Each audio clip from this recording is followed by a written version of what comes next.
Muy buenas a todos, amigos musculosos, y bienvenidos un día más a un nuevo episodio del podcast del Templo de la Hipertrofia. El mejor podcast en el que hablamos sobre temas relacionados con el entrenamiento y la hipertrofia muscular.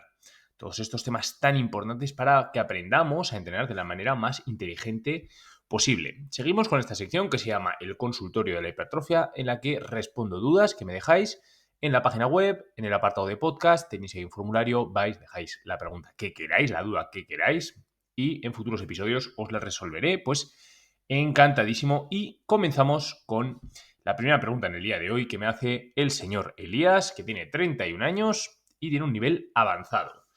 ¿Cuáles son las señales de que un músculo está realmente estimulado durante una sesión más allá del pump, ¿vale? Muy buena pregunta, Elías. Muy buena pregunta. Este tema yo creo que no lo he tratado casi nunca con nadie, ni hablando en el gimnasio con algún amigo o lo que sea, entrenando, con algún compañero. Con mis asesorados tampoco, no lo hablo en ningún vídeo, así que bueno, mira, me gusta mucho esta pregunta, ¿vale? Varios temas por tratar.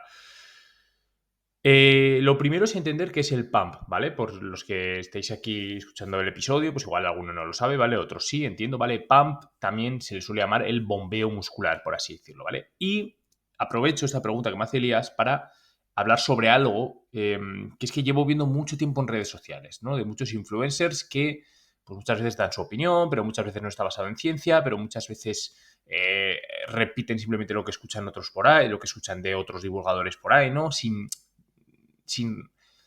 pasarlo por un filtro que puede ser ese razonamiento propio suyo, ¿sabes? Porque muchos no, he escuchado que ha dicho esto y yo lo repito como un loro luego en los comentarios de otro vídeo criticándolo, ¿no? Es como, joder, no. Tú escucha algo y con todos los conocimientos que tú tienes y lo que has ido aprendiendo, más encima tu experiencia, es cuando tienes la capacidad de poder decir si estás de acuerdo, si no, darle tu punto de vista, darle otro enfoque. Eso es a mí lo que me gusta, ¿no? Siempre bajo mi criterio. Escucho lo que dicen muchos divulgadores y luego doy mi opinión, ¿vale? Hay mucha gente que confunde el pump con entrenar a altas repeticiones, ¿vale? Y a ver, sí que están relacionados, pero no es exactamente lo mismo. Digamos que el pump siempre se va a producir, ese bombeo muscular, siempre y cuando entrenemos a altas repeticiones, ¿vale? ¿Qué quiere decir? Que hay cierta acumulación de metabolitos, de subproductos de desecho en el músculo que estemos trabajando. Principalmente suele ocurrir en ejercicios monoarticulares, en los que estamos enfatizando un único grupo muscular, digamos, ¿no? Pues con una función única de una articulación, como puede ser, por ejemplo, la flexión de codo para bíceps, ¿no? Pues en los curls de bíceps, si tú vas a repeticiones altas, es cuando vas a sentir ese bombeo en el bíceps, ¿no? Ese hinchazón. Es como que te arde, ¿no? Llega un punto en el que ya te quema. Tú haciendo una serie de jalón al pecho o una máquina de empujes igual un poquito en el pecho, pero por ejemplo, vamos a un ejercicio de tracción, un jalón al pecho. Es muy complicado que ese, por ejemplo, ese ejercicio que es multiarticular, porque se produce la flexión de codo y la extensión de hombro, por lo tanto está trabajando bíceps más muchos músculos de la parte, o sea, de la espalda, perdón, como principalmente los dorsales. ¿Qué estaba diciendo? A ver, que se me ha ido la olla. Vale, sí, digo que en el jalón al pecho es muy complicado que llegues a sentir esa sensación de quemazón tan grande, ¿vale? Una cosa es que tú sientas que están trabajando tus músculos, ¿no? ¡Buah! El dorsal, me noto que ha trabajado mucho, porque tú lo notas, ¿no? Notas como que se congestiona, como se suele decir, ¿no? Congestión, quiere decir que es como que, lo notas al hacer el movimiento. Y los bíceps también, pero no llegan a ese punto de esa sensación de quemazón, de bombeo, que es como que se te hincha el músculo, ¿no?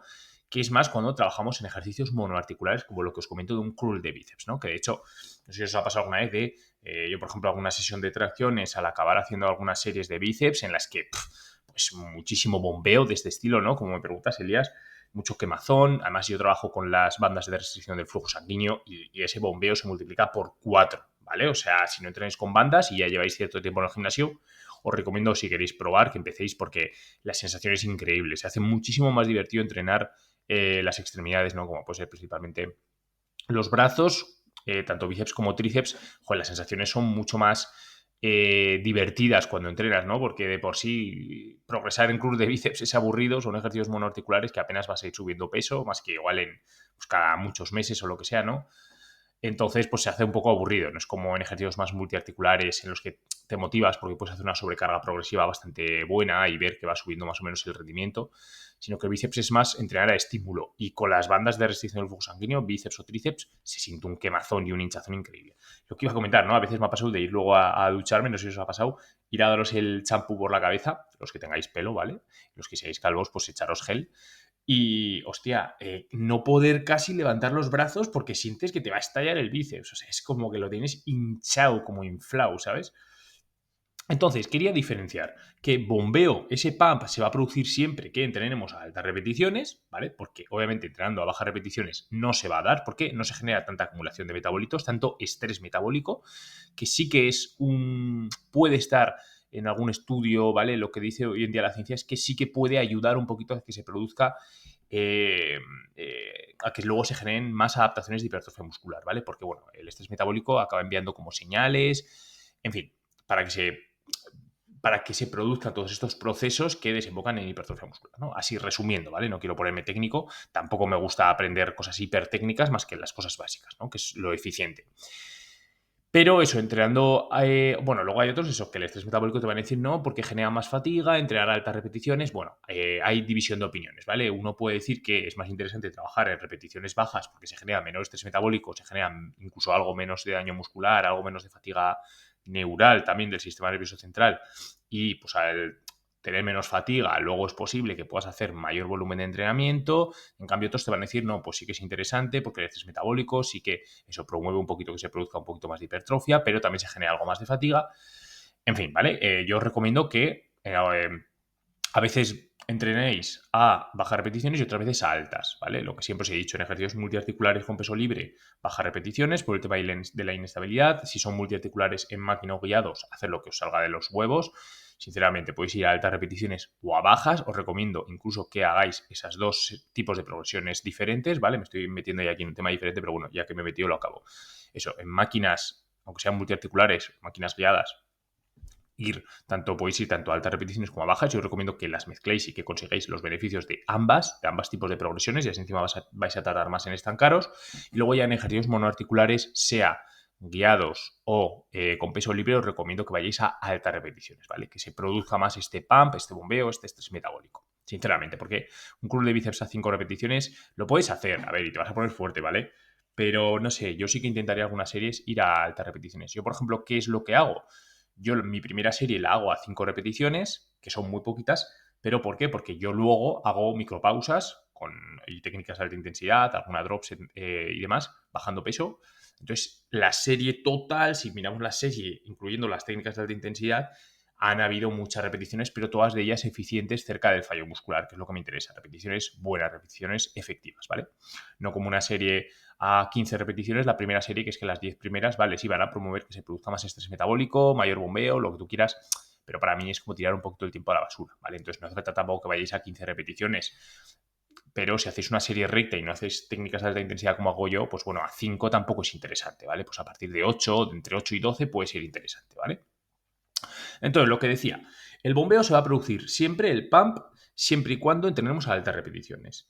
Pero hay que diferenciar, porque muchos dicen, no, pues el bombeo no sirve para nada, el pump no sirve para nada. A ver, no, esto no es así, ¿vale? El pump, el bombeo, tú puedes una serie quedarte a un RIR 4 y sentir ese bombeo, ¿vale? Porque tú puedes hacer una serie de curl de bíceps con poco peso, digamos, has hecho 20 repeticiones, pero para llegar al fallo tendrías que hacer 25, ¿vale? Imaginaros. Por lo tanto, te has quedado en la 20, has hecho un huevo de repeticiones y por lo tanto has sentido mucho bombeo, mucho pump, mucho estrés metabólico, se produce pues, sobre todo lactato, ¿vale? Como subproductos de desecho, iones de hidrógeno, otra serie de subproductos. Entonces sí que ha habido bombeo, pero no es una buena serie de cara hipertrofia. Entonces el hecho de que haya bombeo no quiere decir que sea una buena serie de cara hipertrofia. De hecho, por mucho que tú has sentido el músculo, no has llegado a un punto de intensidad tal, ¿vale? Ni te has acercado tanto al fallo como para que se lleguen a recuperar las unidades motoras de alto umbral, que inervan a su vez las fibras blancas, las fibras rápidas, las fibras de tipo 2X, ¿vale? Que son las interesantes de cara a que se generen nuevas adaptaciones de hipertrofia muscular, ¿vale? Y luego, por otra parte, tú puedes hacer esa misma serie sintiendo el mismo pump a 25 repeticiones o a 20, imagínate, pero subiendo la carga para que cuando llegas a la 20 has llegado al fallo, incluso has sacado alguna repetición parcial al final en estiramiento. ¡Wow! he sentido un bombeo increíble, pero es que encima se ha generado alta tensión mecánica. ¿Entendemos esto? Como se ha generado alta tensión mecánica porque he ido cerca del fallo, la serie ha sido muy intensa, la percepción de esfuerzo ha sido muy alta porque hemos llegado a un fallo muscular, ¿vale? Y esa serie sí que es muy buena de cara a hipertrofia, porque sí que hemos llegado a estimular las fibras blancas. ¿Entendéis? En ambas series hemos sentido el pump, hemos sentido el bombeo. Una ha servido para muy poquito, pero muy poquito es muy poquito, y la otra es increíble. ¿Cuál es la única diferencia? Acercarnos más al fallo muscular. ¿Vale? Entonces, muchos de los que dicen en TikTok, ¿no? Los que entrenan a bombeo no consiguen. No, a ver, tú puedes entrenar a bombeo, pero cerca del fallo. Es que una cosa, al final mezclan conceptos, es lo que os he dicho antes. Escuchan a uno que dice no sé qué chorrada y lo repiten como loros, ¿no? Entonces, esa es la diferencia principal, ¿vale? Para que os quede bien claro. Pero al final, sí que vas, el hecho de que tú, por eso, mira, esto es muy interesante que va acorde a la pregunta de Elías. Ya he explicado lo que es el bombeo y Elías me preguntaba, ¿cuáles son las señales de que un músculo está realmente estimulado durante una sesión más allá del PAM, ¿no? ¿Qué quiere decir? Hay muchos que entrenan a altas repeticiones, lo que os digo, en un curso de bíceps, pero se quedan a 5 repeticiones del fallo. Igual dicen, ¡guau! He sentido un estímulo increíble, porque claro, te notas el hinchazón, el ardor y demás, ¿no? Y realmente no es una señal clave de que el músculo se ha estimulado correctamente. De hecho, es mala serie de cara a hipertrofia. Entonces, ¿cómo podemos asegurarnos que se ha estimulado correctamente? Bueno, la primera estrategia, digamos, o la primera clave que podemos sacar, digamos, es o analizar es cómo de cerca te has quedado del fallo muscular. Si tú llegas al fallo muscular, Elías, aunque, vale, obviamente has sentido el pump, pero tú te puedes más que garantizar que el estímulo ha sido bueno, ¿vale? Y más aún en un curso de bíceps, porque al final, imaginaros, un ejercicio más multiarticular, inestable, con peso libre, tal y cual. Tú puedes ir al fallo, pero igual el estímulo no ha sido muy bueno por 1000 razones, porque todavía no estás adaptado a ese ejercicio y no has generado primero las adaptaciones neuromusculares que tienes que generar en el ejercicio, ¿no? Esas adaptaciones específicas al gesto, que te hagas bueno en ese gesto para poder luego imprimir intensidad suficiente. Entonces tú en ese nuevo ejercicio, por ejemplo, sí he llegado al fallo, ya, pero el fallo igual no has estimulado correctamente los músculos, ¿vale? Simplemente, bueno, tu cuerpo todavía no es hábil a realizar ese gesto, y por lo tanto, el hecho de que llegues al fallo no es señal correcta, digamos, o no es una señal de que hayas conseguido un buen estímulo. Pero en un ejercicio monoarticular o incluso en un ejercicio que ya llevas tiempo haciéndolo y estás adaptado, principalmente encima con estabilidad, como en una máquina o lo que sea, sobre todo que te encuentres cómodo, porque si tú te encuentras incómodo en un ejercicio y llegas al fallo, igual ahí tampoco el estímulo no es muy, muy bueno, porque igual has llegado al fallo, pero no por el grupo muscular o grupos musculares en cuestión que estés trabajando, sino porque en general te genera como mucha fatiga, porque estás incómodo y coges y paras el ejercicio porque dices, ¡buah! Estoy como cansado, ¿no? Pero no porque realmente hayan trabajado bien los músculos. Entonces, primero garantizarnos que nos estamos adaptados a ese ejercicio en cuestión. Si es monoarticular, es más sencillo de que si llegas al fallo muscular, obviamente ha habido un buen estímulo muscular. Y eso, y sobre todo, pues acercarnos al fallo. Eso sería señal inequívoca de que hemos estimulado correctamente. Luego, otra cosa es darnos cuenta, intentar apreciar que estamos llegando al fallo muscular realmente porque el músculo que estamos trabajando es el que nos está haciendo o es el que ha llegado a ese fallo, ¿vale? El que se ha saturado, por así decirlo. Os pongo un ejemplo. Hacemos un remo sin straps, ¿vale? Que a mí antes me pasaba. Y a veces tienes que parar la serie porque te quema el antebrazo y te duele.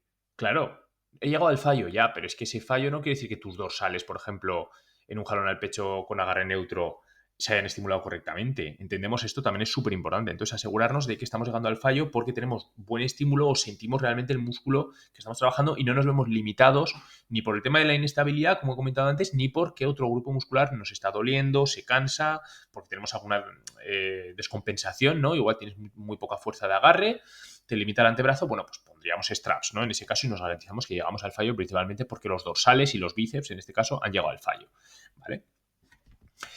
Luego también Elías, mira, se me acaba de ocurrir, otra señal muy buena de que la serie ha sido buena y has estimulado correctamente muchas veces es, a ver, esta es un sí pero no, ¿vale? Que por ejemplo, claro, tú empiezas la primera serie, haces una serie de empuje en máquina, por ejemplo, en un press con máquina, y de repente, oye, haces una buena serie, obviamente en un ejercicio en el que estás adaptado, llegas al fallo, vale, acabas la serie.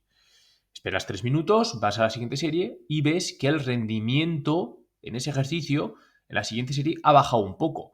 Eso es buena señal, porque si tú has dejado el tiempo suficiente para recuperarte entre series, quiere decir, la fatiga neural se ha disipado bastante, que la siguiente serie, digamos, el rendimiento sea peor, es señal de que se ha generado buen estímulo, se ha generado fatiga.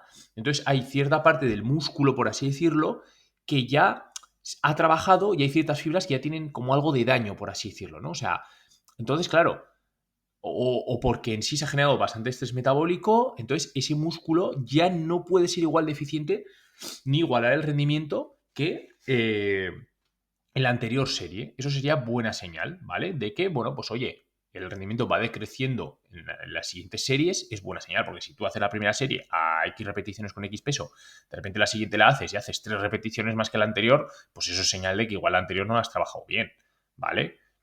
Eso es buena señal, ¿vale? Sería Elías. Así que nada, Elías, bueno, yo te diría esas claves, ¿vale? Perdonadme que buah, es primavera aquí en Pamplona y tengo una alergia al polen que no puedo, machos.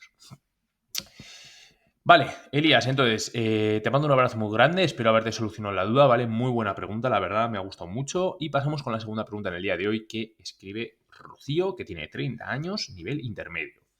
¿Qué opinas de las técnicas como mioreps para fases de estancamiento? ¿Son efectivas a nivel avanzado?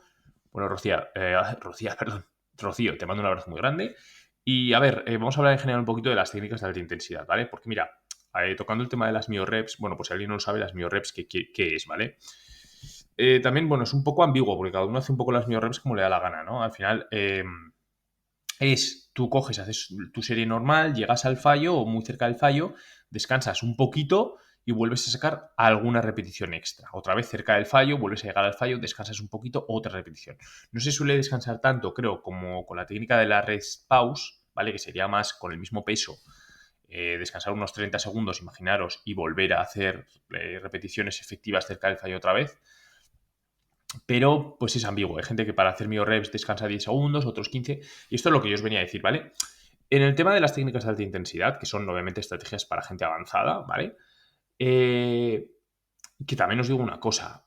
A mí me hace gracia que parece que si a un principiante, no obviamente en su primer día, ¿no? Pero una persona que lleva poco tiempo, le pones a hacer técnicas de alta intensidad poco a poco, parece que es una locura, que es una chorrada, que no está bien, lo mismo. Loros que van repitiendo lo que han escuchado de otros. A ver, yo por ejemplo, os pongo un ejemplo. Aquí en Pamplona tengo un negocio de entrenamiento personal, ¿no? Entonces, yo entreno a las personas con bandas de resistencia, ¿vale? A gente que no ha entrenado casi nunca. Y cuando ya llevan, pues a lo mejor 2 meses conmigo y están viniendo conmigo únicamente un día a la semana, que mucha gente dice, no, es que en un día a la semana no se puede conseguir nada. Lo que yo os diga, ¿vale? O sea, no os lo creéis ni vosotros. Tengo aquí bastantes personas que vienen que no han entrenado en su vida y un día, solo con entrenar un día aquí conmigo, progresan una locura y se dan recomposiciones corporales increíbles y ganan bastante masa muscular. ¿Por qué? Porque esas personas principiantes, a pocas que hagan algo, ya van a mejorar, ya van a ganar masa muscular, ¿vale? O sea, incluso con una serie para cada grupo muscular a la semana ya se ve que empiezas a tener algo de beneficios. Entonces, lo que me refiero, yo qué es lo que hago, intento en esa sesión, obviamente, para que no tengan que venir 2 o 3 veces a la semana, intento que consigan el máximo estímulo posible en el menor tiempo posible. Entonces, no el primer día, pero cuando ya llevamos 8 semanas o 10 y se han adaptado a los ejercicios, ya han generado esas adaptaciones neurales y se encuentran cómodos realizándolos, yo les empiezo a incluir técnicas de alta intensidad, alguna drop set, alguna micropausa, que la suelo llamar yo también, que ahora os hablo de ella, que este término lo aprendí de Tony Lloret, lo de las micropausas, ¿vale? Muy buena esa técnica. Ahora os explicaré cómo se hace, ¿no? Pero elijáis la que elijáis, son técnicas de alta intensidad. El objetivo final de estas técnicas es simplemente acumular mayor volumen de repeticiones efectivas en menor tiempo. O sea, tú haces la serie, llegas al fallo cerca de este y descansas lo suficiente para que se disipe cierta parte de la fatiga y volver a sacar únicamente, pues, unas 3 repes, 5, 6 como máximo, lo que sea, ¿no? Lo que no es interesante es hacer la serie y sin apenas descansar, bajas demasiado peso, haces esa drop set y de repente vuelves a sacar 15 repeticiones porque has bajado demasiado peso. Eso no es interesante porque entonces se te están acumulando en la serie demasiadas repeticiones basura, repeticiones que no son interesantes. Lo ideal de las técnicas de alta intensidad es de calcular exactamente el tiempo que debes descansar y el peso que debes quitar, o si debes dejar el mismo peso y descansar un poquito más, para únicamente sacar, pues unas otra vez 5 repeticiones cerca del fallo, ¿vale? Eso es interesante. O, por ejemplo, otras técnicas como es, ahora os comento, llegas al fallo y descansas muy poquito y con el mismo peso, pues yo que sé, descansas 3 segundos. O sea, un mini parón, un mini descanso, lo justo te ayuda a volver a sacar otra repetición, prácticamente llegando casi al fallo muscular, descansarías otros 3-5 segundos, otra y así, en lugar de descansar un poco más y volver a sacar 5 cerca del fallo, pues descansas menos rato con el mismo peso y vas sacando de una en una, ¿vale? Pero son muy buenas, son repeticiones efectivas porque están cerca del fallo. Estamos continuamente reclutando las unidades motoras de alto umbral, ¿vale? Eso es interesante. Lo que os comentaba, así más que yo eso, pues a las personas que entreno aquí, joder, yo, lo que os digo, les hago técnicas de alta intensidad y, oye, no, son principiantes, ya, que me da igual, que lo que yo estoy consiguiendo es que en menor tiempo estén estimulando más, pero obviamente de manera progresiva, poco a poco, ¿sabes? No de la noche a la mañana les cojo y les meto 10 técnicas de alta intensidad, pues a lo mejor vienen un día y empezamos a probar una, la siguiente sesión otras, se van habituando a realizar este tipo de técnicas porque el problema que tienen es que genera demasiado fatiga neural, fatiga del sistema nervioso central. Entonces se necesita hacer poquito a poco para ir adaptándote y que cada vez, aunque hagas estas técnicas, la fatiga neural no sea tan elevada, ¿vale?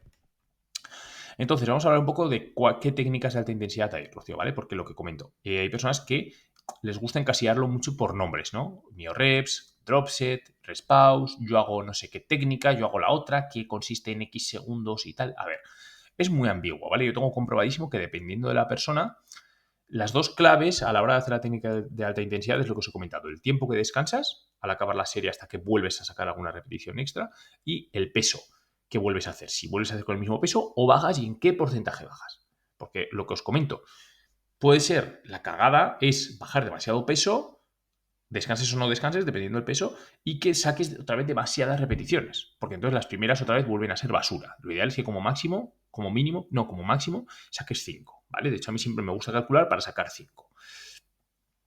Entonces, ¿qué técnicas hay? Vale, pues mira, tendríamos para empezar estilo micropausas, ¿vale? Una micropausa o mioreps. Mira, vamos a empezar por las mioreps. Es que también, es que exactamente, ya te digo, cambia. ¿Vale? No voy a poner nombres, ¿vale? No voy a encasillarlas.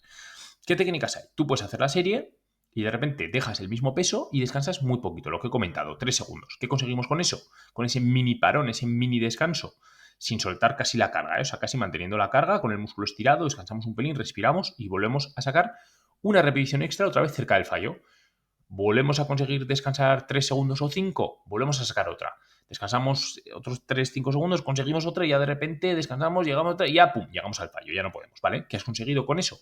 Es una técnica que con mini descansos, mini descansos de 3-5 segundos has conseguido sacar, aparte de la serie normal en la que has conseguido unas 5 repeticiones efectivas, que son las 5 antes de llegar al fallo, has conseguido sacar 3 repeticiones extra efectivas. Muy buena serie. Hemos conseguido en esa serie, en poco tiempo, conseguir 8 repeticiones efectivas en lugar de 5 que hubieses conseguido en una serie tradicional. ¿Qué es lo que ocurre? Sí que es verdad que obviamente la fatiga es mayor. A mayor estímulo siempre va a haber más fatiga, eso está claro. Y muchos vienen a decir, no, ves, pero es que entonces es más interesante que descanses y vuelvas a hacer otra serie tradicional en la que el rendimiento va a ser otra vez súper bueno y lo que tú quieras. Que sí, bueno, eso es un modo de entrenar, pero a ver, las técnicas de alta intensidad también son muy buenas. Al final, en muchos contextos puede ser, es lo que yo siempre digo, puedes o conseguir mayores, o sea, el mismo estímulo en menos tiempo, ¿vale? Porque al final, imaginaos, si tú haces 3 series tradicionales de un grupo muscular o haces 2, pero incluyendo alguna técnica de alta intensidad, estás consiguiendo al final el mismo estímulo, ¿vale? O sea, imaginaos, vamos a poner este ejemplo. Tú llega empujes y haces 3 series y vamos a focalizar en el pectoral, ¿vale? Lo que es el estímulo. O vamos en este caso a hablar del pectoral, aunque también trabaja en tríceps, o deltoides anterior y demás. Tú haces 3 series de un ejercicio multiarticular de empuje. En 3 series normales, llegando al fallo en una máquina, has conseguido 5 repeticiones efectivas en cada serie. Tienes un total de 15 repeticiones efectivas y has tardado X tiempo de entrenamiento en hacerlas, ¿vale? Por lo que, o sea, esas series, pues igual te has tirado, yo qué sé, 12 minutos, por poner un ejemplo, ¿vale? No sé, se me ocurre al azar, puede ser más, puede ser menos, me da igual. Descansando, obviamente descansando muy bien entre series, para que el rendimiento de la serie sea el máximo posible y puedas mover el máximo peso posible, digamos, y que el rendimiento sea el mejor, ¿vale? Has conseguido 15. Ahora os pongo un ejemplo. Cogemos y hacemos 2 series. 2 series en las que en cada una hemos ido al fallo, ya tenemos con esas 2 series 10 repeticiones efectivas, pero ahora en cada una de ellas has aplicado una técnica de alta intensidad con la que has conseguido en una sacar 2 repeticiones extra efectivas y en la otra 3. ¿Qué quiere decir? Que has conseguido, por así decirlo, 15 repeticiones efectivas, que es lo mismo que las que has conseguido en las 3 series tradicionales de antes, pero en 2 series en vez de en 3, porque aunque apliques técnicas de alta intensidad, se añade un poquito de tiempo extra a la serie, ¿no? Entonces, en menos tiempo hemos conseguido el mismo estímulo. Que sí, que si no estás adaptado, la fatiga que te va a generar es muy grande y luego hay muchos que van a decir, no, pero es que luego te va a afectar al resto del entrenamiento. No, porque te vas a ir adaptando si haces este tipo de técnicas. ¿Me explico? Al final generas adaptaciones a nivel neural también a realizar este tipo de técnicas y tener mayor tolerancia. Pero ahora os pongo un ejemplo. Imaginaros que en lugar de hacer las 3 series tradicionales en las que conseguimos 15 repeticiones efectivas, hacemos 3 series en las que en cada una estamos haciendo una técnica de alta intensidad, ¿vale? En la que dejamos el mismo peso que estamos haciendo sin bajar peso, sin hacer drop set, descansando, por ejemplo, 20 segundos y conseguimos en cada una de ellas, con esos 20 segundos de descanso, o 30, los que necesites, un poco, échale 20, sacas 5 repeticiones efectivas extra en cada serie. Ya estaríamos consiguiendo, digamos, las 3 series que has hecho son 15 repeticiones efectivas, pues que si en cada una de ellas has conseguido 5 repeticiones efectivas extra con esas técnicas de alta intensidad, ya estaríamos teniendo 30 repeticiones efectivas, ¿vale? Y obviamente moviendo el mismo peso. Eso señala que estamos consiguiendo reclutar un número muy similar de unidades motoras, ¿vale? Estamos estimulando un volumen total de fibras muy similar porque no es lo mismo que hacer una drop set. Tú en una drop set bajas peso de la máquina, descansas muy poquito, bajas peso y el rendimiento ya es bastante peor. Ya estás moviendo menos peso total. Si mueves menos peso total, estás estimulando menor volumen de fibras interesantes, de las fibras blancas, que hemos hablado de las fibras rápidas, ¿no? Pero lo que os comento, fijaros, en ambas series, una son 3 series tradicionales, la otra son 3 series con técnicas de alta intensidad, que obviamente en cada una de ellas se alarga un poco el tiempo de entrenamiento, pero muy poco, pero es que estamos consiguiendo casi el doble de estímulo. No vamos a poner que es el doble de estímulo, vamos a hablar que en vez de un por 2 es un por 1,7, porque al final genera más fatiga, ¿vale? Pero, joder, casi en el mismo tiempo o en un poquito más de tiempo estamos casi duplicando el estímulo. Entonces son muy interesantes estas técnicas, ¿vale? Pero lo que os comento, igual otra persona simplemente que prefiere conseguir el mismo estímulo, pero en menos tiempo de entrenamiento. En lugar de que me dure 1 hora y media la sesión o 1 hora, me dura 40 minutos. Y ya está, y está perfecto. Y va a progresar literalmente igual que el que hace series tradicionales. Pero hay mucha gente que hace series tradicionales que critica las técnicas de alta intensidad, pero porque no sabe usarlas bien, porque se va a los estudios y dice, bueno, no, es que han hecho un estudio científico que se ve que haciendo drop sets, ¿vale? Salía que era mejor hacer las series tradicionales. Ya, coño, es que en un estudio estás cogiendo a gente principiante que no está adaptado a estas técnicas y encima hacen drop sets sin apenas descanso, bajando bastante peso y eso no es interesante. La fatiga es muy grande, se acumulan demasiadas repeticiones, total es basura y tal, ¿no? Yo hablo de hacer, tú coges a una persona avanzada que ya lleva tiempo haciendo este tipo de técnicas, que está adaptado y le pones a hacer técnicas en las que, lo que digo, intentamos sobre todo mantener casi el mismo peso en la máquina o disminuirlo muy poquito, un 5%, por ejemplo, y hacer buenos descansos pues, de 15 o 20 segundos para que se disipe bien esa fatiga neural, o 20 segundos o 30, y consigamos otra vez volver a sacar alguna repetición buena, efectiva, con el mismo peso, estimulando casi el mismo volumen de fibras musculares, ¿no? Eso es la hostia. Ahí sí que me gustaría ver la comparación de quién mejora más, ¿vale? Pero claro, al final muchos pues, se basan en eso, en que en principiantes haciendo dropset y técnicas así, pues no se ven mejoras. Incluso hay algún estudio que casi se ve que sí, pero hay algunos que obviamente pone que no. Pero, coño, es que es normal, o sea, no estás adaptado, no tiene ningún tipo de sentido que a un principiante que no ha hecho nunca le pongas a hacer esas técnicas, ¿vale? Entonces, vale, lo que comentaba Rocío. Diferentes técnicas, ¿vale? Tú puedes hacer la serie y no descansas o descansas un pelín de nada y sacas pues una repetición extra efectiva, descansas un pelín de nada, otra repetición efectiva y así. Luego puedes, igualmente, manteniendo el mismo peso, hacer la serie tradicional, mantienes el peso, pero ya en vez de descansar 3 segundos o 5, descansas pues igual 15. Y ya con eso o 20 segundos. Con eso te garantizas que vas a sacar pues igual 3 a 5 repeticiones efectivas extra. O 30 segundos, me da igual de descanso, ¿vale? Eso sería otra buena técnica. Ya se acercaría más a lo que es rest pause. El caso es que estas técnicas es sin bajar el peso, únicamente jugando con el tiempo de descanso, que obviamente no descansamos los 3 minutos que hay que descansar, por ejemplo, en la mayoría de ejercicios multiarticulares o 4 minutos entre series, sino que descansamos solo 20-30 segundos para que se disipe bien esa fatiga neural o gran parte de esa fatiga neural, ese estrés metabólico, ese hinchazón que se ha generado, que hemos hablado antes, ese quemazón, y nos pueda permitir volver a igualar otra vez el rendimiento y sacar alguna repetición extra, pero con el mismo peso, la misma carga que estamos utilizando en ese ejercicio.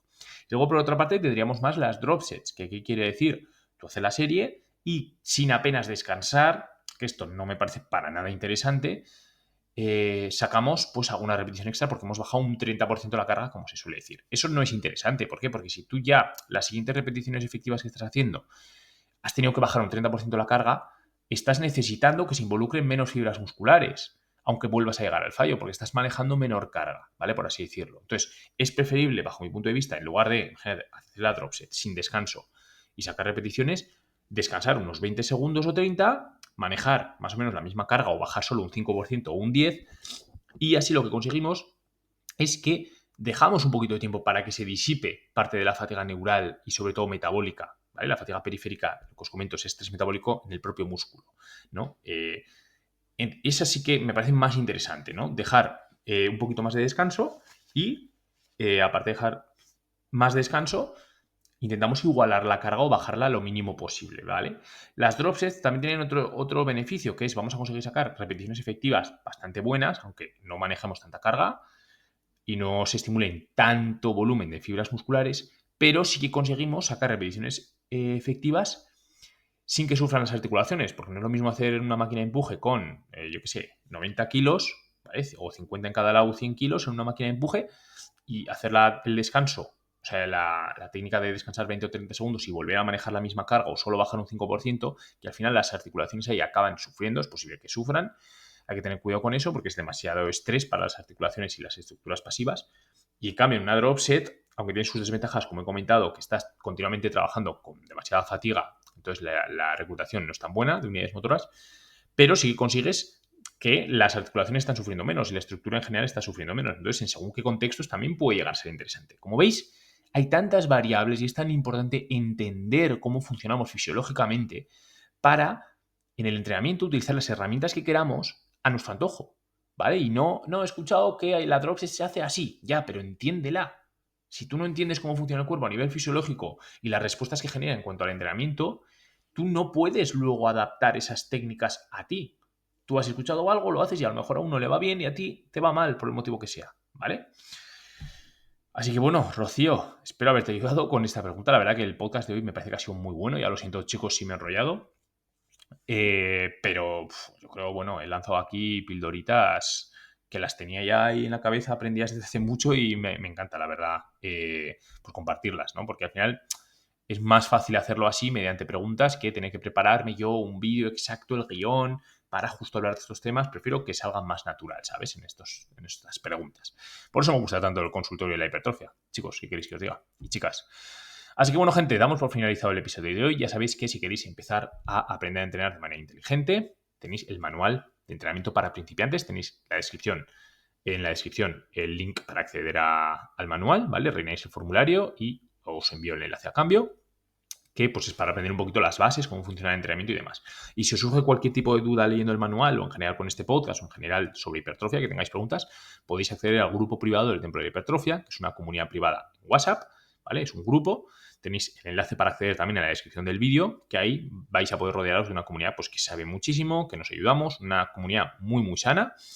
Y pues oye, está genial para responder dudas, porque ya me hubiese gustado a mí cuando yo empecé a entrenar con 15, 16 años, pues poder rodearme de personas así que saben mucho y les encantan estos temas, ¿no? Y son unos apasionados, porque yo cuando empecé, pues lo máximo que podía hacer era preguntarle o al monitor de mi gimnasio o al tío de al lado que yo pensaba que estaba semifuerte que me podía ayudar y en verdad pues no tenía ni idea del otro. Por eso está guay rodearse de gente que tiene el conocimiento y encima cada día quiere aprender más y más, porque cuanto más aprendes, y yo me doy cuenta, cuanto más aprendo, cuanto más leo, cuanto más vídeos, formaciones, libros, porque me encanta este tema,